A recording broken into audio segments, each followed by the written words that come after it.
Hello, everyone. Welcome to the DM show. I'm Deirdre Breckenridge, and hello, Martin. Hi, and I'm Martin Waxman. Hi, Deirdre. Hi, everyone. Welcome. We will be starting in a second, and we've got, I think, a really great topic and an amazing guest today that we'll be bringing on in a second. But we want to give people a little bit of time to kind of jump on and get comfortable, get your favorite cup of coffee or tea or water or whatever. Hey, it's Friday, right? And so we'll get started. It's happy hour somewhere. Yes. And so when you do come on, please introduce yourselves in the chat and tell us where you're from. It's always great to have you here. Craig Davis, first one. Hi, Craig from Queens, New York. And please post your questions. We'll try to get to as many as we can. Deirdre, any news, exciting things that you have to share with us? Well, thank you for asking. This week launched my revise of the go-to-market planning course. So I'm going to be posting about it on social media very soon. And I see maybe you can share the link. Martin, do you have that link? Oh, yes. Here we Awesome. go. Thank you. So if you're Popping up soon. There we go. There it is. If you're interested in learning how to create a plan around your new product, from product validation and pricing strategies to market strategy and channel partners, right down to measurement, then you might want to check it out. Yeah, definitely. We've got lots of people joining us. Larry France from Westchester, Betty Stevenson from Stonington, Tom Garrity, good friend of mine from Albuquerque. Tom, it's been too long. Hope you're doing well. And we'll have to connect afterwards. Feze, hopefully I'm getting that right, from La Cruz, New Mexico. Egonon from Nigeria. Hopefully I pronounced that. Andy, again, great to see you too again, Andy Donovan. So I think we're ready to go to bring let's bring Danielle in. So today we have an alum on the show, Danielle Guzman, who's been on before. And we're going to chat with Danielle. We're going to dive into the topic of how to share company content on social media in your own voice, because so many people love their companies. Why aren't they sharing more? And what can companies do? But a little bit about Danielle first. Danielle is a storyteller extraordinaire. She's a content marketing thought leader, and she's also the head of global social media for the world's leading professional services company, Marsh McLennan. So let's bring Danielle in. Hi, Danielle. Hi, Deirdre. Hi, Martin. Great to see you both again. Oh, great to have you with us again. Thank you. Yeah. And really interesting topic that we're going to be discussing today, and it's a challenge for everybody. You work for a company, you like the company, hopefully you like the company, and you're happy in your job, and the company is sharing content on social media, and they want you to share it, but you feel a little bit maybe shy about it, a little bit reticent because you don't want to seem too promotional. How can you do that in your own voice? And really, it's a great topic. So to start it, why do you think, Danielle, we're kind of reluctant to share company content if we like the places we work? It's a big question, Martin. And I think as individuals and as organizations, obviously, there's so much data out there that talks about why it's valuable to do this. When I think of some of the big reasons that I've come across, talking to thousands of individuals, fear is a big one. We're all afraid of something. And for some people, that something is social media, and it's kind of putting yourself out in a public forum. And I think just the concept of fear itself can be broken down. Some just don't want to, and that's okay. It's not for everybody. I always say, meet people where they're at. And if they're not interested in doing it, that's not where I recommend starting in trying to convince them. Another is just the whole concept of, I don't even know if this is a word, but comparisonitis, right? You see your colleague, you see your friend, and you see what they're doing. You're like, I can't do that. I couldn't do that. I can never be that good. am I bother trying? So that often kind of pulls people back. A lot of people just don't know how. They don't know how to start. They don't know if they're allowed. Will I get in trouble? What if I do something wrong? I mean, I think the list goes on. There's so many kind of things that probably pop up into individuals' minds, and it's understanding those and then figuring out how to support them on their journey, aligned, of course, to your organization's policies and governance and culture, because no two companies are the same. Danielle, do you think that companies have social media policies? I know back in the day we were talking about policies and many didn't have them, but today, do you think most companies do? Well, we certainly do. I mean, my prior organization that I worked for certainly had one. But I believe I've read some phenomenal reports from Marketing Profs and Top Rank and other sources where there's actually less organizations than we would imagine that has media policies. And when I think of a policy, this doesn't need to be a 50-page document. No one's going to read that. If you can't articulate on one page how to empower and enable your colleagues and how to protect your colleagues and the brand, I think it's an opportunity to revisit that. We just want everyone to be safe and, you know, to be able to share their points of view. But I think it's really important to have that, because otherwise, where does a colleague go to understand, to learn, and to make sure they're doing right by the organization that they choose to work for? Right. Yeah, and you'd think we'd know this by now, but it needs to be written in plain English so people understand what the boundaries are. Do you have to disclose that you work for a company? Do you not have to disclose? Just really simple things like that. Where's that line that you really shouldn't cross? And also, to your point earlier, Danielle, you want to make people feel really comfortable. We have a question from Azur, who said, who is mandated to share company content on social media? Is it every employee who can share company content, or some specific employee?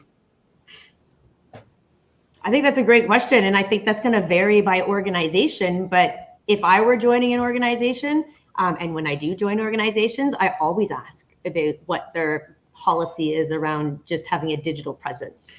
Some organizations have very strict rules around that. And for some of them, it's because they have a regulated industry, or perhaps there's other key considerations that are specific to that business. And so it's important to ask those questions. And then it also depends on that organization's philosophy. I mean, the way my point of view personally is that we work for an organization, and by doing so, we lend our personal brand to that organization, and collectively an employee base really are the voices of that brand. They're what brings it to life. So I believe that the more we can empower people to be a part of that conversation, share why they love to do what they're doing, where they're doing it, and with whom they're doing it, that's a great thing. You can't pay for that level of authenticity and amplification. But some organizations, there's a lot of other considerations that need to be taken as well. So I think it's really important to have those conversations as a new joiner or as an existing colleague, and make sure that you're working within kind of the environment that you're a part of. I think it's also designating between who is a representative of the company, representative as in spokesperson, versus an empowered employee who wants to share and lend personality and authentic voice. But that can be broken down in guidelines easily. Absolutely. Definitely. So it really could be the fear of saying the wrong thing about your company. And maybe brand education helps too. Yeah. And I think even as well, I mean, we've gone through such a journey when you think about where we are today versus 3, 5, 10 years ago. So part of it as well is when you have colleagues that have been with an organization for a long time, they've learned a certain way. And so sometimes it's just bringing them on that journey, and they may not have moved forward with everyone else, and that's okay, but they're still hanging on to, we never used to be able to do that. So there's a lot of that as well. So I always find, it's better to kind of, if you have an opportunity, ask people why they're not participating. It doesn't have to be a lengthy survey, but ask, listen, and then approach each of those little cohorts to help address that. And maybe it's a bigger enterprise activation that you can address, but it could be just that there's really some big fears or some big limitations, and that's all addressable. And from there, it becomes really exciting. Definitely. What about tools and resources? Can companies help that way to get their employees activated? Yeah, I mean, there's so many tools out there. I've used so many of them. And I've worked with Everyone Social, which is a wonderful organization, and Hootsuite and Sprout, and kind of the list goes on. But I always like to say you don't need to start with tech, right? A lot of these organizations that I have the opportunity to partner with are also very small. So what I like to say is start leading by example. Everyone works in an organization that has leaders or managers, and we always look to them as to what should we be doing and how should we be doing it and when should we be doing it. So if you have your leadership or your community around you and your team that are engaging on social, that's a great way to demonstrate to someone else, here's what we'd like you to do. Also, your employees of influence. You mentioned spokespersons, Deirdre. Also, just if you have internal employee influencers who are SMEs or thought leaders on certain topics and they're active, just being able to demonstrate that is a really nice way to kind of walk the talk. I think skills building is huge. Martin, I always love directing people to a lot of the LinkedIn learning that you do, particularly in the digital space, because we must keep our skills fresh and we've got to keep building their skills. It's another reason why I really like this platform and the community, because there are so many people, and I think we'll probably see some of them popping into the audience, that help colleagues on this journey in building their skills. And with that comes confidence and kind of coaching to really allow them to do this effectively. And then tackle those fears and reframe them. Sometimes people say, oh, I don't want the attention. Or I don't want to kind of make people think that I'm trying to be showy. So a lot of times I'll say, well, have you Googled yourself lately? And what is that perception that's out there? And do you like it? Because if you don't, look at it differently, because you want to make sure that it reflects who you are. And then also remember, you're not being showy, you're educating. You're helping people who are looking for answers that you have. People who haven't yet gone on the journey that you're going on, and maybe they want to go on your journey. So I always like to look at it that way, because one of the best things I think about LinkedIn is so many people share their experiences. And for someone else, that's an aha moment.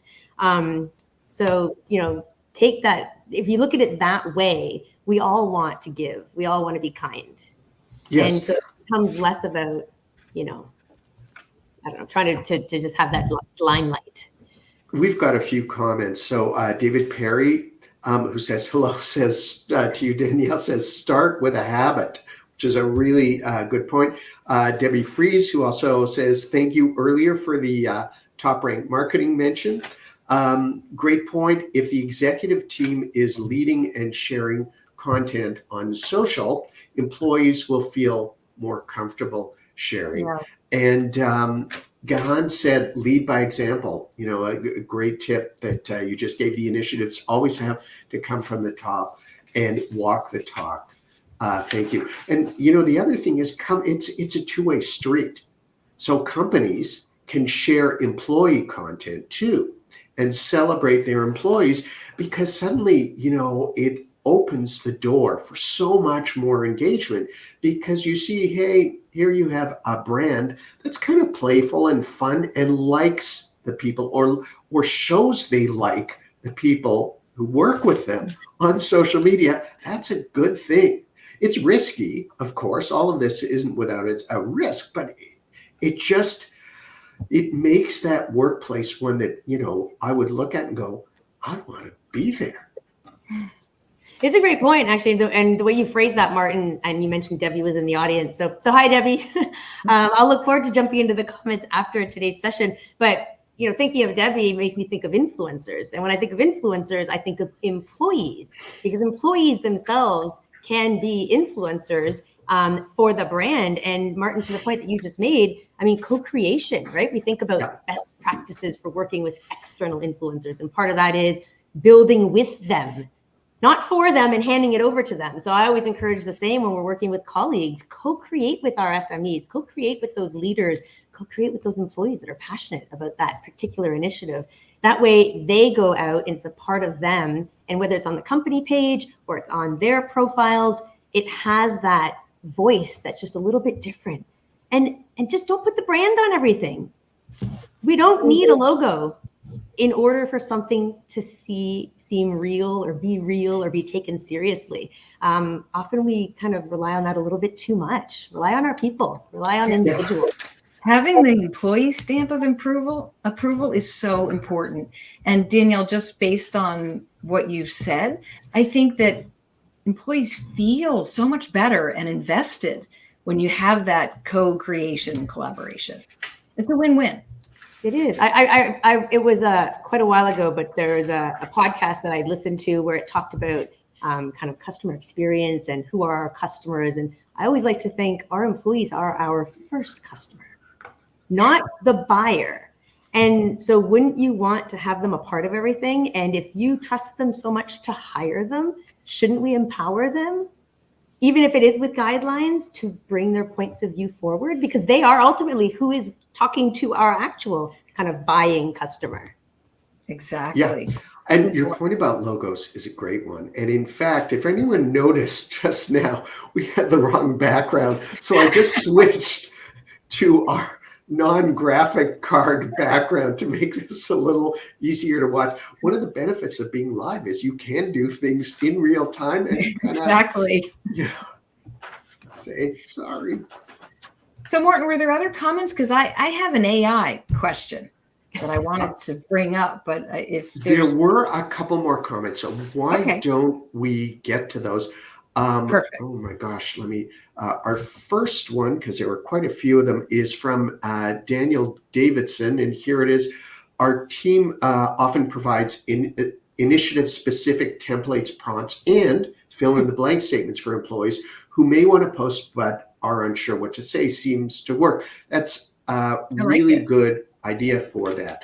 Andy Donovan said this discussion is transferable across sectors. Many within life sciences and healthcare become paralyzed through analysis when the content they share either has an audience looking for their shares or waiting to find resources and influencers like them. And yeah, another great point. And then Liam Darmody, an employee posting authentically about how much they enjoy their job is worth way more than a brand logo, and especially if the company name is the username. How many times do you need to see it? Here's one from Ariel Glassman. We're getting a lot of comments. Great thoughts and information. We've taken Danielle's guidance and advice and have created a weekly newsletter. It includes links to the company thought leadership posts, both from the company page and employees' profiles, to increase awareness and engagement. Great results so far. That's really, really good to hear. And just a couple more comments. Liam, companies hire employees to work with their clients, employees and customers, but they don't trust them to post on LinkedIn. That seems backwards. I think we would all agree with that. And as a follow-up, Liam hires a lot of employees because their personalities are additive to the culture. And in fact, if you're hiring employees who detract from your culture, maybe that's a good, I mean, hey, it's good to push back. Good to have another point of view, but maybe you need to talk to HR about rethinking hiring policies. So why not let them share on LinkedIn? Okay, Deirdre, now we can get to AI. Here's the AI question. If we're encouraging employees to go out there and share about the brand, I've heard, and you can do it yourself, you can use AI to create posts or to take what you've written and change it. So what does that mean for the authentic voice? So Danielle, I pose that one to you. That is a great question. And I'm a user of AI. I don't use it to write my content. That's my personal choice. But I do use it to brainstorm with. For example, if I'm looking to maybe cover a piece, a topic or a theme, I might reference that material. I might put in some ideas and I might ask it to kind of come up with 3-5 different angles or conversation starters, etc. And then from there, it kind of feeds into my ideation process and inspiration where I create my own. That's my process. I do know that others use it to actually write their content and put it out there. And I think to me, that comes back to why. Why are we doing this in the first place? Are you checking a box because you happen to be in a role where you must produce X amount of content or you must have an active presence, but you really don't feel the connection to do that? You have to do it. Or are you showing up because there's some deep, genuine reason for why you are doing what you're doing, and you're actually focused on building real relationships? And that, for me, is critical. So when I see Liam and I see Deb and I see a whole bunch of other people in the comments that I've met a lot of, and there's new people which I look forward to connecting with after, that's my why. Like, I want to build those relationships. And if I rely on AI to do my writing, I mean, maybe, Martin, I know you're an expert here. Maybe it could sound exactly like me, which is a little bit scary. That is scary. I don't know. Would it have known that I'm obsessed with Bridgerton and I was going to post about this event with a Bridgerton theme? I don't know if it could get to know me that well. So I feel like who we are, there's only one. So I like the brainstorming. That individuality in the era of AI. Yeah, I have a big enough writing ego to believe that we, a single solitary human being, can do a better job of writing newsletters or social media content or comments than a machine that has been trained on way more books than I've ever read or ever will be able to read, way more research papers, way more articles and posts, way more Reddit comments than I'll ever be able to read and or write, in part because it's, like, that's our secret sauce, our personality, what makes each of us unique. So I don't use AI for my writing. Sometimes what I do is I use AI to make me feel better about my writing. I'll write a post and put rewrite with AI, say on LinkedIn, and go, wow, that's crummy. Okay, I'm going with mine. What was the word you used before? Slop? Slop. Yes, I read an article in the New York Times just a couple of days ago that a lot of tech folks have developed the word slop to describe badly written or badly produced AI content. And that's a great word. So everyone on here, start going, wow, you know what? That looks like slop, i.e. bad AI. Do a better job by infusing your personality. And I think that's the key to everything on social media. Danielle, you said this last time and many, many times before. It's social. We're engaging with people. Be real. Hack social. Yeah, we have a bunch of comments to get to again, which is great.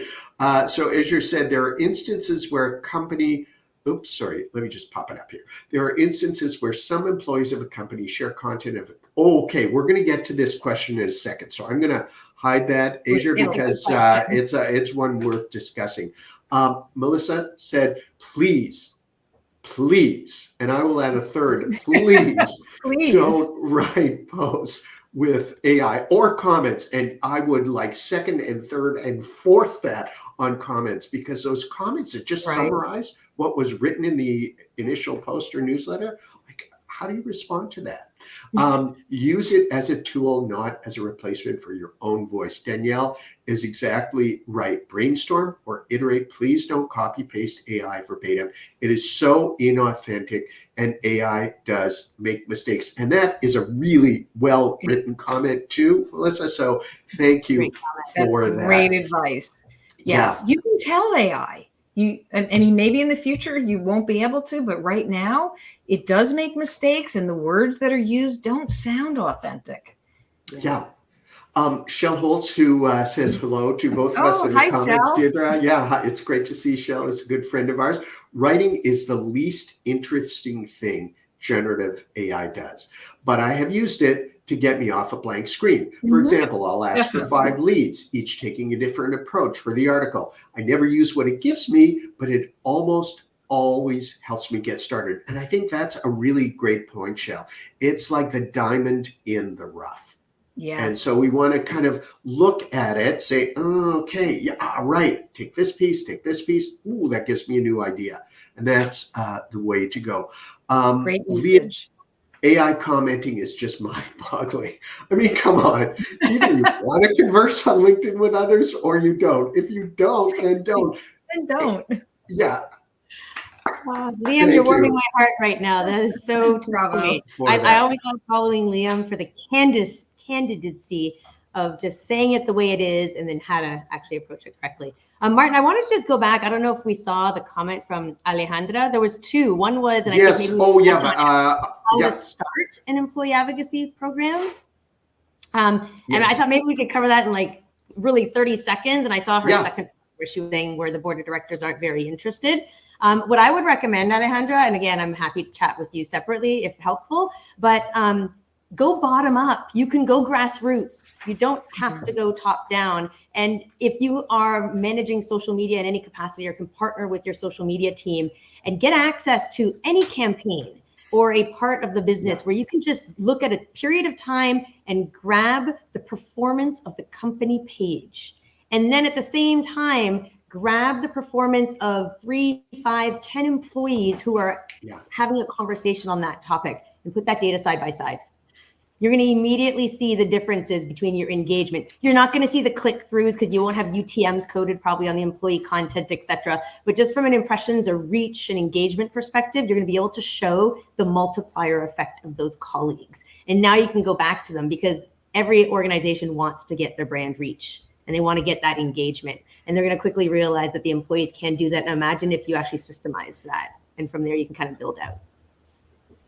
Hopefully that helps. And, here's Azur's question. There are instances where some employees of a company share content of a competitor on their socials instead of the company they work for. Why would they do that? It is a great question. I certainly can't answer the why because I'm not that employee. However, I mean, I see a lot of individuals that do engage with content of their competitors. And actually, I would argue why not? Because if you think of it strategically, you're not endorsing the competitor, but you're in an industry and you're bringing your expertise and your knowledge into that conversation. By doing so, you're building visibility for yourself and by association, the brand that you work with. So it's a hotbed of potentially your buying audience, and they're going to now see you and come visit your profile, which will look beautiful and optimized and will carry them over to follow you and start conversations. So it's actually, and of course, being very polite, right? You're adding value. You're not going in there to bring negative commentary, et cetera. The other thing is, I mean, there are a lot of situations now. We have career experiences in our lifetime. So we don't work somewhere for 30 years. What if you worked at one organization and you're an insurance expert, and then you go work at a competitor, and then you go work at another competitor? You've built relationships over that journey. You don't just turn those relationships off as you move from one brand to the next. So you might be supporting a peer, a friend, a spouse. So I think it's always important to understand the context, and it might not be coming from a malicious perspective. That's really good. And like drama, a little bit is the essence, of great storytelling, or a little bit of conflict, right? But don't say competitor did a great job here. Hey, at company I work for, why aren't we doing that? That's just bad judgment. I think we have less than a minute to go. I know, this flew by. Oh my God. Deirdre, any final questions or thoughts? Maybe just parting advice, Danielle, just to round it all out. What do you want to share with everybody so that they can stay authentic and really boost up that engagement? I would probably just say at the end of the day, remember, we are all on a journey. And if you're trying to get those employees to activate, we don't know where in that journey they're at. So find where they're at and make sure that you're supporting them at every step of the way. And I would also say, like, I know people there's a debate between personal, professional, et cetera. Just realize that there's only one you, right? So if you go out there and share your experiences through your career, through whatever you do, no one else has those exact experiences, but they're going to benefit someone else. So I think it's important to have that self-reflection, align on your language, your style, your tone, who you are, and then bring that forward, whether you're using AI to assist you or not, and make sure that it is a reflection that you're going to be Googled at some point in the future, and you're going to be proud of what you've done. And especially now, right? Everything stays there in some capacity. So you want to be able to look back 10 years from now and be proud of those growth experiences that you had as well. And I think that's so important. Don't sell ourselves short for any quick gains. Yeah. Love it. And great point to end on. We have some comments we haven't gotten to, but we will get to those afterwards because we'll go through them. Danielle, thank you so much again. You have to sign on for number 3 because we'll definitely have you back at some point. It's been really great. Our next show is going to be in July, and it's going to be a slightly different topic about data science and what marketers and communicators need to know with Professor Alex Sevigny, who has a lot of really interesting things. So, Danielle, thank you. Deirdre, great seeing you. Thank you for everyone. Time to go. Bye. Thank you so much. Have a wonderful weekend, everyone. Thank you, everyone. Bye.